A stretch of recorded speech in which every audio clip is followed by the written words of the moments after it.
What we want to talk a little bit about today is using nozzles and monitoring to improve our irrigation and to do precision irrigation. And as we, having listened to everything that Steve had to say, what I'm going to try to do now is build off of that a little bit and talk about things that really affect efficiency in water application. And when we talk about these things, you have to understand that, like Steve said, this last year was very instructive because everything was in a desert. And so the things that we've been learning over the years in southeast Arizona came absolutely into play across the Texas Panhandle. So things that affect irrigation efficiency with pivots and laterals are things like spacing, how close together are the drops, are you trying to do alternate furrow irrigation or every furrow irrigation, you know, your distance from the soil surface, you know, are you in the canopy, are you above the canopy, how those things affect your evapotranspiration rates, and then what pressure do you run at, because pressure equates to cost. So if we look at, you won't see much of this in West Texas, but you will see this as you go north and you get into Nebraska. You're going to find a lot of machines that still run off the top. You know, they run them at 45, 50 pounds of pressure, and they lose half of the water, and they still think they're doing a great job. And it's just, you know, you'd think that if they just quit wasting all that water, some of it would run down the hill, and we'd get to use it down here.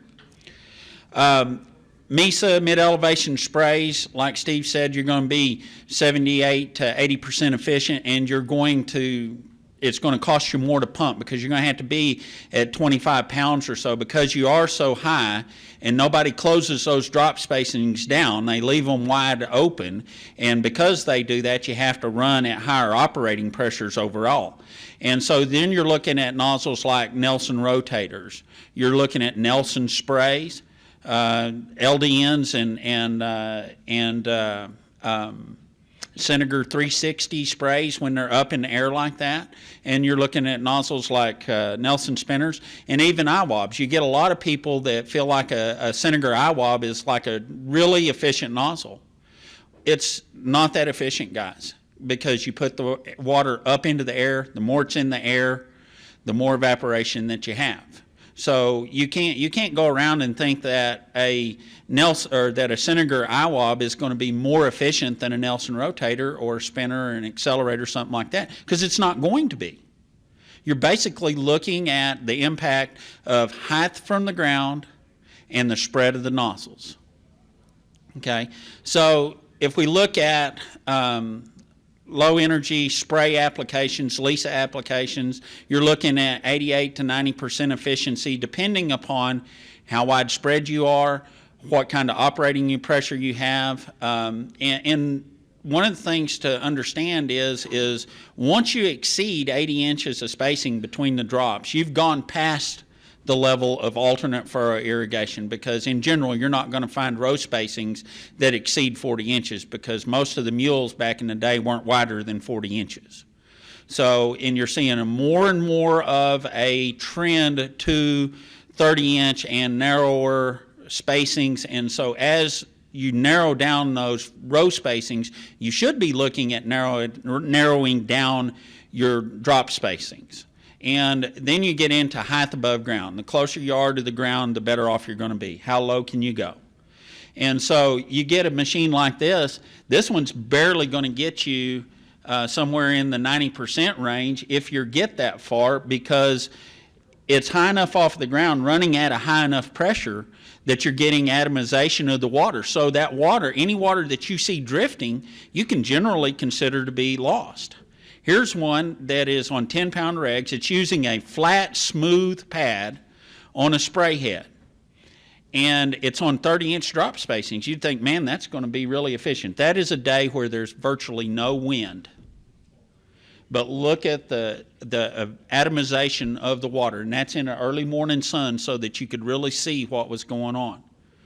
So he closed the drop spacing down. In this case, they were trying to establish a crop, and then later on they would change what they were doing. And it's okay to make adjustments as you go. There's not a one-size-fits-all, but there is a trend that you'll want to note as we go through this.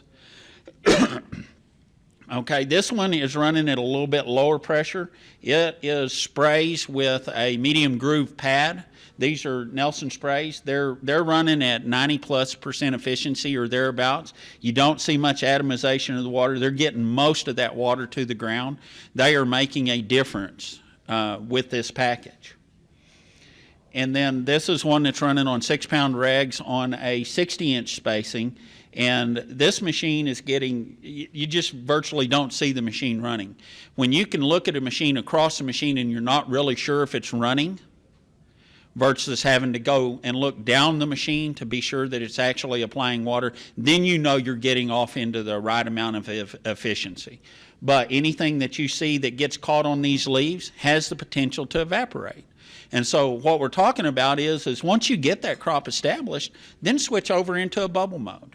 And that's one of the things that we learned this year. The folks that established a crop and then immediately switched over to bubble mode and then suffered through the trials and tribulations of first getting started with that bubble mode, because it's always going to look like hell to start with. But then the crop will train its roots to the water and it'll start going, and bubble mode does make a difference. And this year it made a difference in every single scenario that I know of. There was not one that it didn't. Okay, so then we look at LIPA, and that's when you're finally getting into the same kind of efficiency, and when you start talking about LIPA, then you're really talking about precision irrigation. Okay, that's when you're talking about the same kind of precision that the guys in the drip industry expect and want. That's what we want in the sprinkler industry too. We'll build it however you want it. Steve was absolutely right. You tell us what you want, we'll build it for you. What I'm telling you is this is what you want to think about when you're putting this stuff together. Drop that pressure down. As long as you're at 60 inches or narrower in your drop spacing, you can be down in the 6 PSI regs. That means time you figure the pressure in the drop as it comes down, you only need to be 6 to 8 pounds of pressure on the end of that machine. And then alternate furrow irrigation. To qualify as a true LIPA machine, that means that you're farming in a circle, under the circle, and you're putting water at least in every other furrow, if not every furrow. And switching to bubble mode as soon as you possibly can once you get the crop established. And the relative height to the ground really makes more of a difference when you look at sprays versus the bubble mode. Once it's just dropping out of that nozzle, it's going to go straight to the ground. But once again, the closer you are to the ground, the better off that you're going to be.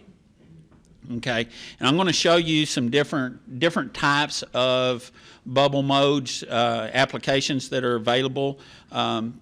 Both Nelson and Senator build bubble pads, and we'll show you some of their applications. And this happens to be a Senator one weight with the water running up underneath it. This is a quad spray. There are very few quad sprays that go out anymore because most of the guys are more than willing to go out and check nozzles and switch pads over. Looking at this is once again an LDN running in a row, farmed in a true LIPA. This is where we've narrowed the spacing down. This is actually a little high, and this is from southeast Arizona. And most of these farmers don't farm in a circle, under their circle. They've closed that spacing down. They've dropped their water flow down. And they know that they're going to rut their field some, so they may be a little bit high. And like in this photo, you're going to say that's somewhere around 2.5 feet probably. But that water's dropping straight down. And they, you know, pretty much in the southwest part of the U.S., everyone deals with wind. Everyone, no matter where you're at, you deal with wind.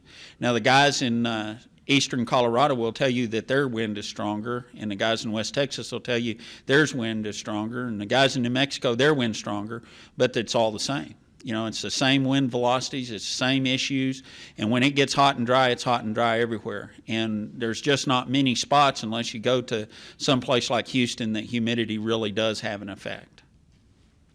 So, but once you close that spacing down, you get a lot of forgiveness in having to farm in a circle under that circle. So if you want to farm straight, that's okay. Close that spacing down even further. and you can really help yourself. Now, this is some soil moisture data from some probes that were put in under a machine in southeast Arizona. And this was on the same machine. It just happened to be in 2 separate spans. And one was on bubble mode, and then the other one was under spray mode. And it took 2 circles around with the sprinkler before the bubblers started showing a difference and an improvement in the amount of moisture that was available in the soil, and also where the roots were actually reaching. So if you look at this, and you can read up here at the top that this number 1 is reading at somewhere close to 4 inches. The number 2, the blue line, is at 7.9 inches. The green line is almost 12 inches. The light blue line is at 15.7, and then you finally get to the red line down at 19.7, or almost 20 inches. And with the bubblers, as it went over, you were getting water that went down, and you can see the stair-stepping where the roots were having activity down into that 16-inch zone. This crop was a lot more healthy here than the next span over, and you can see all the stair-stepping where the crop was using the water under the bubble or under the spray mode, but you were getting virtually no reaction at all, where on the second line down as far as 8 inches, you weren't getting the water down that far. And then under that, it was just a straight line. There wasn't there. There were no roots. There was no water. There was nothing happening down there. You know, in truth, this particular producer, had he have had this whole machine set up and turned to bubble mode, he would have been able to cut back on the amount of water that he was using. Now, you have to understand, you're talking about the difference in sprays only on 30-inch centers between the nozzles. And only being, the time this machine was rutted down at this point, they were only about 2 foot off the ground. Guys, this is really and truly what you're dealing with out in the field. And so you can cut the cost of the machine when you put it in by widening it out and raising it up, and you can beat your capital cost to death. But this is where it ends up costing you. There were some folks that put a machine into bubble mode on 30-inch centers in the northern part of